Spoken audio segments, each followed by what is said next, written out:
This year's been kind of crappy. Maybe I'll watch some anime from last year to get me in a better mood. There have been a lot of anime from this year that I didn't watch. What did I have my top 10 of this year be again? Did I even do a top 10 of 2019? Wait. Everybody, put your hands up, we'll be flying. Can you imagine it? Sunshine, you'll find the stage you see within. Hello everybody! Infernape Shinjo here, late as always, to bring you my top 10 anime of 2019. It's a funny story. I was just going through my playlist, getting the description, getting everything sorted out, and then I realized I didn't actually make a top 10 anime of 2019.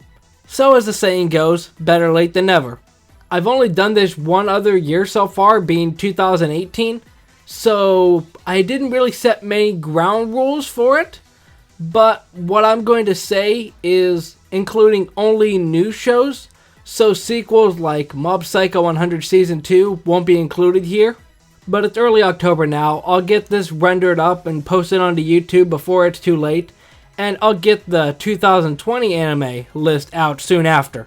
But keep in mind that this is all my opinion, and for the honorable mentions before I get started with it, let's just say the honorable mentions is anything that isn't on this list.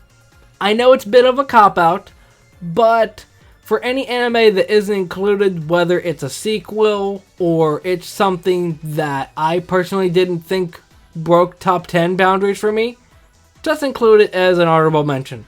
And I also didn't write any notes out for this, so this is going to be fun. So at number 10 is Cautious Hero. The hero is overpowered but overly cautious. And I don't know how many people think about this show, because after it finished, I didn't really hear many people talk about it after it was finished, which that's the thing of seasonal anime. But the first episode got me interested, and to be fair, what's his name? The main dude. I'll just call him the Cautious Hero. He was kind of on the tipping point for me.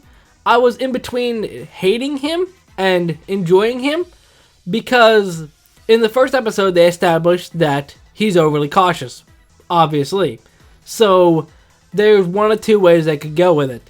They could make it kind of relatable and make him redeemed for being overly cautious, or they could just drive the joke into the ground. And I guess when the people made this anime, they decided to flip a coin to decide which one they would be, and the coin must have landed on its side because they kind of did both. Because the first part of the show, Cautious Hero was, to be frank, kind of annoying. I mean, he treated Restarte like crap, and Restarte was one of my favorite characters for the longest time because she was just overly expressive with all the animations that she did with everything going on. But then at the second half, it's almost like they tried to redeem him, but just didn't land as well for me. I do admit that learning about his backstory a little bit makes it kind of make more sense why he's the way he is, but it doesn't excuse the first part of the show. And even the other two members that join their team, they basically get shafted because main character wants to do everything. I would say easily the best part of this show is the OP. I feel so bad for including it this far back. Number 9 is Hitori Bochi. This is one that I don't hear anybody talking about. Not many people. But I absolutely love this show. I think I mentioned it a couple of times before, but this is basically about Hitori Bochi. Funny enough, her name translates to Forever Alone, more or less. And she wants to try and make friends, and her friend that used to be her friend that isn't her friend, or maybe still is, basically says, hey, I'm gonna ditch you, go make some more friends. Kind of a weird friend, but okay. But the first part of the show is her basically overcoming her awkwardness and actually making friends, which kind of relatable to me. But then after she actually gets the friends, you kind of find out how strange she is. Like, who was it? It was either Sodaka or Aru that needed help studying or something like that. And they just made up a song I think they did a whole thing of Wahaha and made it a literal song, and it was used at the ending of one of the episodes. I don't remember the context. But then in another episode, the other three girls visit Hitori's house, and she literally comes out dressed as a bear. I don't remember why, but it doesn't make it any less funny to me.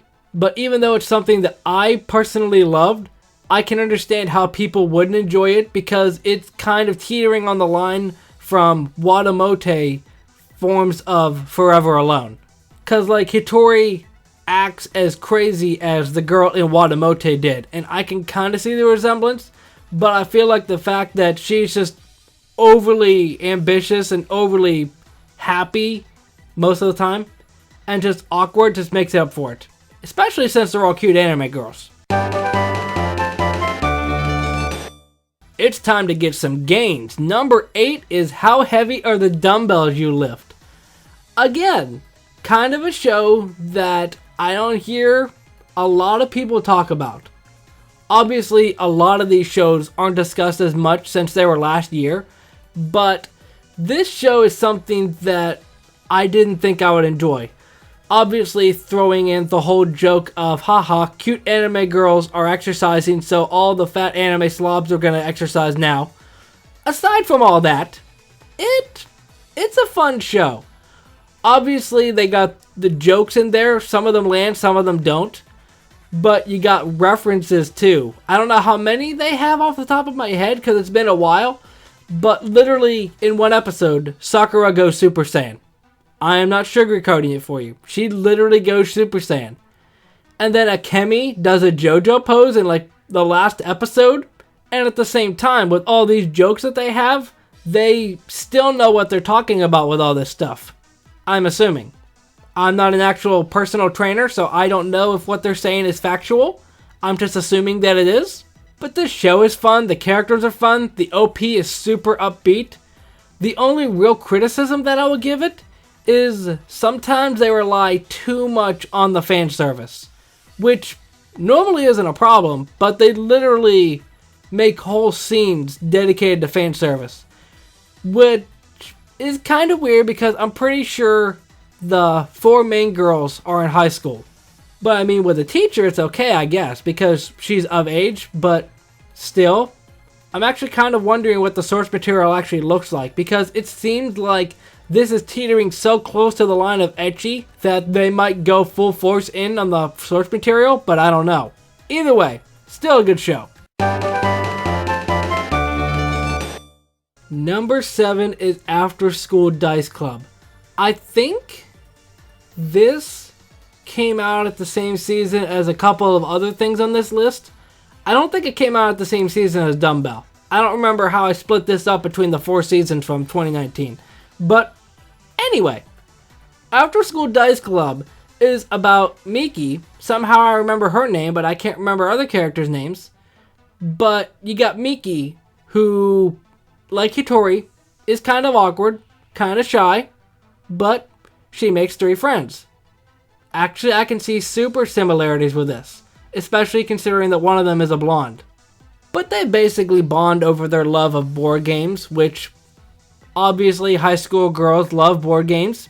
Didn't you know that? But basically the show is about them playing these board games, actual legitimate board games. I think they are real, most of them. Obviously the one girl makes a board game, so that's not exactly a real game. But I think most of them are legitimate games, which is super cool because if you want to get the game yourself, you could. And then the second half of it basically has Miki think, why do I have these friends? Am I lucky or whatever? I can't remember. Miki has her own little monologue at the second half of the show. And for some reason the 2 girls have love interests that don't get as much screen time as they should, but who cares? We got board games. But it's a fun show. From somebody that played Yu-Gi-Oh! With my friends back in high school, this really hits home for me, building relationships through playing games.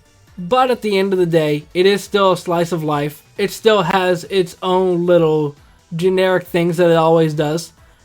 I actually think there was going to be an episode that they were going to have a beach episode, but it rained.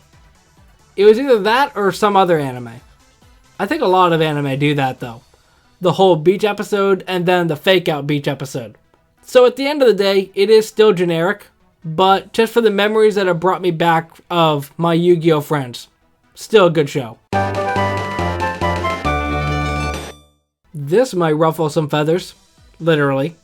Number 6 is Rising of the Shield Hero. Now, I know it's going to get a second and third season. I think the second season's coming out next year, if I'm not mistaken. I don't remember when. But the good thing about me waiting so long to make this list is I was able to think back on the shows that I watched. And it gave me a new perspective on the shows that I didn't think about before. And with Shield Hero, I would say still a good show. It's got some pretty good action scenes. But at the same time, there are a few things that'll hold it back, at least in my opinion. The fact that Naofumi gets framed and everybody turns against him kind of makes sense because the one that basically rats him out is the queen, more or less. Or soon to be queen. So it makes sense that they would listen to them because they're royal family, more or less. But the fact that Naofumi is the most competent out of the 4 heroes is kind of alarming. Like, we got old Spear Boy over here that's basically a doofus, but he's a lovable doofus. And then we got the other 2 that I can't remember their names. I know one of them has a sword, so he's basically Kirito. And the other one has a bow and arrow, I believe? I can't even remember. That's how forgettable they are. And then my issue with Raphtalia. It's kind of drained off a bit since I talked about it last. Because I basically said that the main part of her character is that she loves Naofumi. But while I still believe that to an extent, it's not as big of a deal as I made it out to be before. Because while it is kind of strange that I guess raccoons age faster than humans because she's literally older. I don't know how that works. But it is kind of weird that Raphtalia basically falls in love with Naofumi and gets into wars with Philo over it. I'll get on Philo later. But it actually makes sense the more I think about it. Because Raphtalia was basically in captivity. And in a weird sense, Naofumi saved her. So it actually makes sense that she would want to devote her life to him. Now Philo, I enjoyed just because the first time I saw the OP, I don't think it was shown in the very first episode, but the first time I saw the OP, just the fact that all these characters are spinning around, and then Philo jumps in and transforms into a giant chicken was just so out there that I'm just like, okay, I need to know about this character. But honestly, I really enjoy Philo. It's hard to say how I would rank her among the other characters, but she's just a dumb character. And I mean that in the most positive way. Like characters like Chika Fujiwara, Nadeshiko Kagemiyahara, all those dumb characters, I absolutely love them. And then Naofumi himself. Outside of the rage, he's basically a villain? I don't know. Because, like, he's got the rage from being betrayed. He's got the rage shield.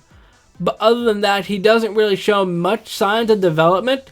Always being a smug character.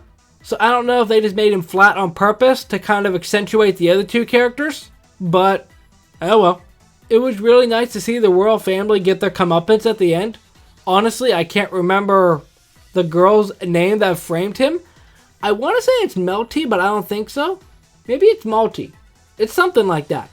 I know the blue-haired girl's involved with that somehow. I think her name might be Melty. So I don't know I don't know. I would have looked it up by the time that this video comes out, so you don't have to check it for me. But it was a good show overall. I like that we get to dive into all their backgrounds, especially with Raphtalia and Philo's. A little bit on Naofumi's with his other life, but not really. But the fact that the other 3 heroes were incompetent and just all this stuff just happening conveniently and Naofumi being the one to save everybody did feel kind of old. But there are just some times that I want to turn my mind off and just watch mindless violence. Number 5 is The Promised Neverland. I feel bad that I have to include it this far back, but there are other shows that I appreciate a little bit more. So, Promised Neverland is basically about Emma, Norman, and Ray. There are other characters, but they're not really as important. Maybe besides Phil. But anyway, It basically revolves around those three trying to escape, let's just call it a bad situation. And every episode is like a Death Note style of trying to figure out how to overcome this obstacle, overcome that obstacle, which I enjoyed. It was really kind of spooky, which is weird because it came out at the very start of 2019, so I guess it didn't make sense to postpone it until Halloween, but I digress. The only problem that I had with it is like the last episode or the next to last episode, whenever they do their breakout, because it just ended up being, okay, let's escape. They escape. Oh, but wait, we got this obstacle in the way. Ah, but see, I planned that far in advance, and they go in a flashback. And it's just like, oh, how convenient that all this worked out for you.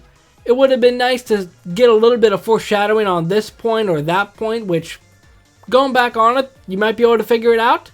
But the last few episodes of the show just seemed to boil down to, aha, you think that you got me in checkmate? Well, I actually have you in checkmate now. It just felt like trying to one-up each other. But like I said with Cautious Hero, pretty banger OP. Number 4. Welcome to Demon School, Iruma-kun.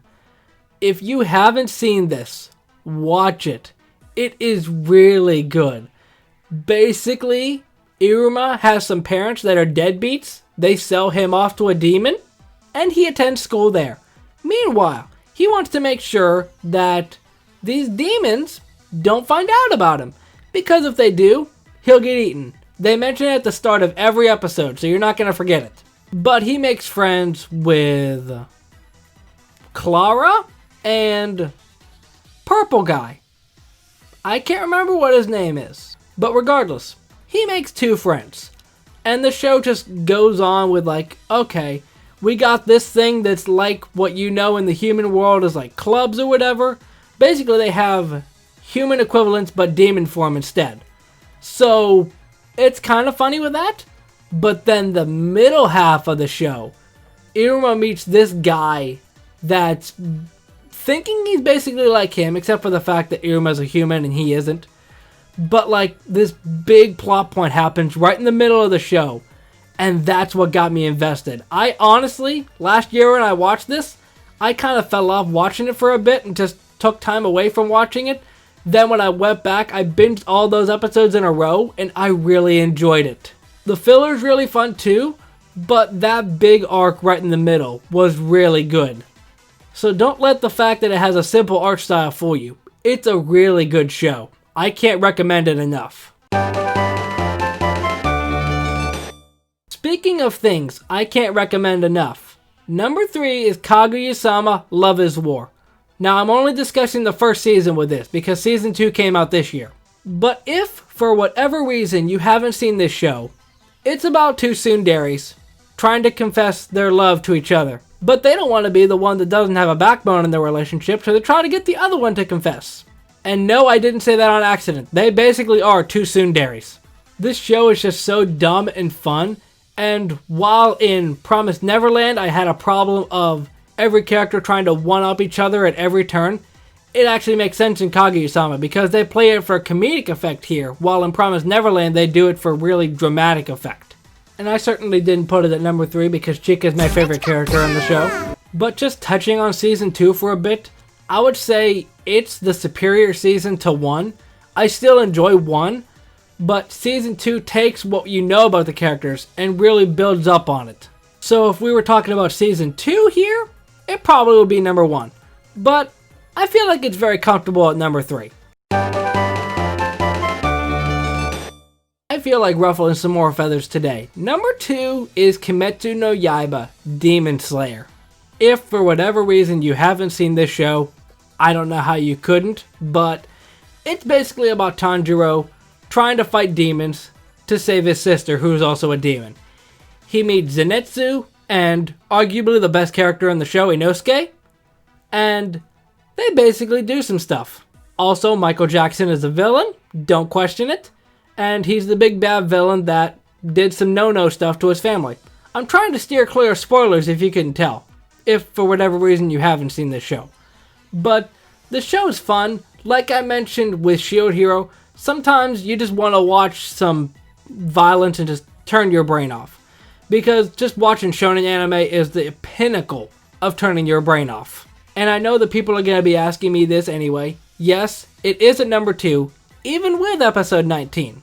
Because I will admit, episode 19's animation is really good. But you don't need good animation to make a good show. Good animation certainly helps with a show, but it doesn't define it. For example, Tower of God's art style is kinda wonky, but it's really good.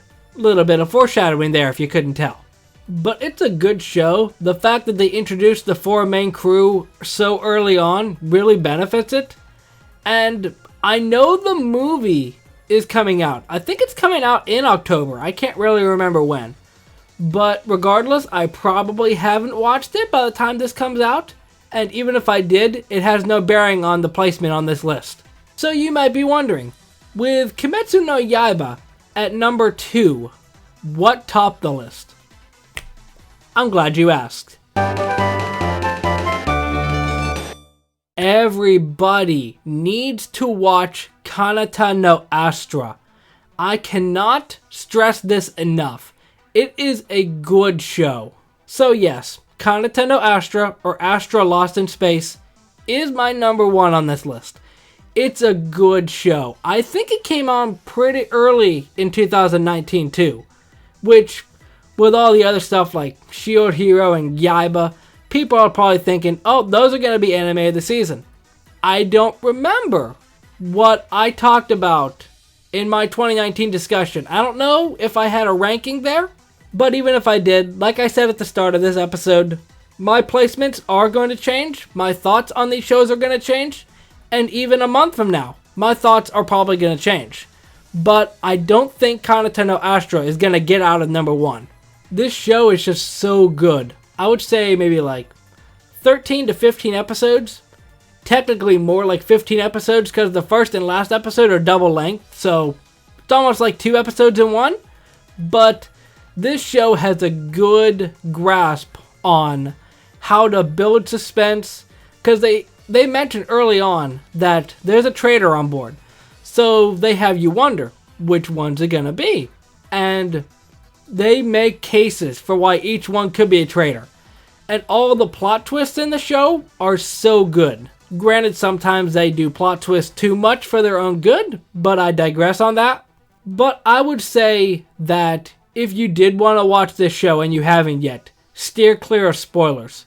I'm trying to steer clear of spoilers in this video because watching it the whole way through without any spoilers is really the best way to watch it.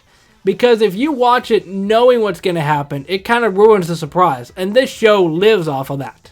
But I feel like what makes Kanata no Astra top, in my opinion, is the fact that it wraps up so nicely. Like the other shows. Iruma-kun, already getting a second season. Shield Hero, getting 2 other seasons. What else did I have on my list? Yaiba, it has a movie coming out and probably a second season. All of the other stuff on my list can go on if it needs to. Kanata no Astra doesn't need to. They literally have a whole thing like you see in TV shows. They have the credits rolling and they have stuff like saying, this guy went on to become an astronaut. She went to do this. They basically have that thing where they show each character's picture and say, here's what they did. And it wraps up super nicely. And I do like how a couple of the groups in this big group actually get together. Pink Hair Girl and Main Dude get together, obviously. But even Twin Tails and Spiky Hair over there with glasses. That one kind of surprised me. Although at the same time, you could chalk that out to Stockholm Syndrome, but that'd be kind of awkward if you did. But it's a really good show. Shout out to JoJo Talks Too Much for discussing this anime when it came out. I don't know what more I can say about it.